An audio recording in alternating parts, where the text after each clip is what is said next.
nervis, sense haver-me de desplaçar, en un context urbà, i tot, escolta, adrenalina i tot gratis, no?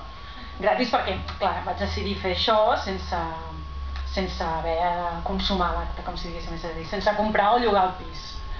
I res, vaig decidir fer aquesta opció plantejant com si m'anés a comprar un pis, no? A veure amb què em trobo, no? I el primer pas, doncs ho vaig tenir que... Me'n vaig anar al forn i em vaig estar barallant una mica per endur-me l'últim tot Badalona que quedava allà per a veure què podia trobar, no? I sí, em vaig asseure a la meva cuina, a la cuina de casa, de la meva casa provisional, perquè de fet jo estic amb obres i soc fora de casa i estic en una cuina provisional. I vaig tenir clar des del principi que el primer que havia de fer era començar a intentar entendre què és el que m'estaven dient en aquells llistats de paraules abreviades, app, cc, punt, exclamacions, coses que et volen dir que tens aire condicionat, que tens parquet, que tens una finestra amb alumini, però que no acabes d'entendre mai ben bé si és que no hi ha ningú que t'ho expliqui abans, no? I tot d'exclamacions, no? Pomar, dos signes d'exclamació. Ventura, dos signes d'exclamació. I a sota, pis de 50 metres... Em quedo amb un pis en concret. Un que diu local, 35 metres quadrats, amueblado, mucha luz, ref, cocina office, parquet amb K i ni una foto. Un mapa de la zona. I penso, ostres, tu, això sí que és emocionant. La combinació d'un loft, que, com diu l'Eva, deu ser un espai d'una habitació minúscula i sense res més que això. Amb una cuina office, cocina office, que és com, suposo, l'Eva diu una cocina americana, que diu que millor que si has de fer sardines no et compris un pis amb una cocina americana. I que diu que això, el parquet amb K, això penso, ostres, això sí que ha de ser xulo, un parquet amb K, és que realment hi ha alguna cosa diferent del que et puguis imaginar. I res, i quan ja gairebé he decidit que aquest és el pis que em convé, dic, ostres, tu, si és que no he pensat en les peles, no? Hosti, el primer que hauria d'haver fet és pensar en què compto, no?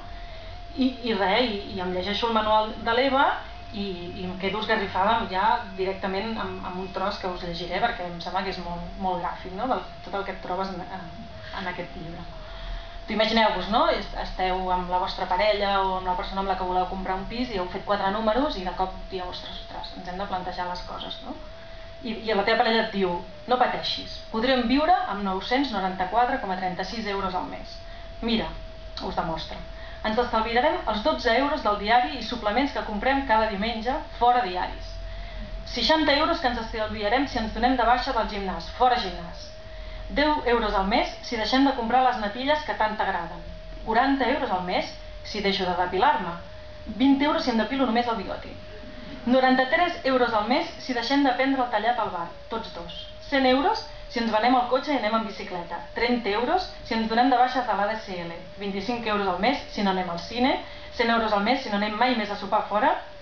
Para, li crideu, m'estic deprimint molt. Aprofitant que teniu al davant el calculador de quotes, que potser és més benèvol que el d'hipoteques, decidiu tornar-ho a provar. 300.000 euros a 20 anys.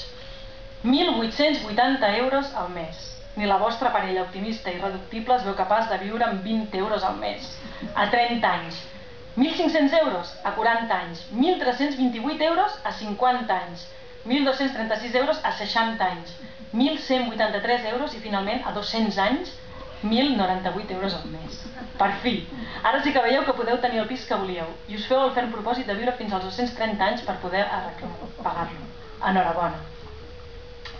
Doncs jo agafo tots aquests càlculs, torno a la meva bíblia en aquest tema, que és el Tot Badalona, i em proposo comprovar com fer enquadrar els preus dels pisos normals amb les hipoteques possibles per a un sou com el meu, o inferior, o similar. I llegeixo en un anunci, això és cert, Diu, compra y financia su vivienda con nuestras superhipotecas. Y me'n vaig a la hipoteca Super 5, le diuen així. El 5 vol dir que la financiación del precio del piso más gastos sin avalistas y carencia de 5 años, ¿vale? Los 5 años, es resol en 3 casos. Ejemplo de financiación 1 de 210.000 euros amb una quota mensual de 926 euros. De financiación 2, 228.000 euros, quota mensual de 995 euros. Ejemplo número 3, 240.000 euros, quota mensual de 1.046 euros. O sigui, la quota més barata és de 926 euros, que equival a un pis de 200.000 euros, 210.000 euros. Busco a les dues pàgines posteriors i el pis més barat és de 260.000 euros. És a dir, la superhipoteca número 5 aquesta no em serveix de res. Bueno, he decidit que ha d'haver-hi una altra opció. I per comprovar-ho me'n vaig al meu banquer de confiança, que per sort és el meu pare, que com em recomana l'Eva compleix tots els requisits. És simpàtic, és comprensiu, té bon caràcter, sentimental i humà. O gairebé sempre. I mira, m'acaba dient que sí, que segur que trobarem una solució. Bueno, això ho fa amb un mig somriure, com allò, recordar-me totes les vegades que jo li dic, no papa, no. Jo quan era un adolescent sempre li deia, papa, no, jo no em compraré mai un pis, no m'hipotecaré fins que em jubili. Jo no, jo em llogaré un pis i compartiré amb els meus amics i ja veuràs que feliç soc. Total, al final ell fa els seus càlculs i em diu, sí, nena, molt bé, ho podrem fer.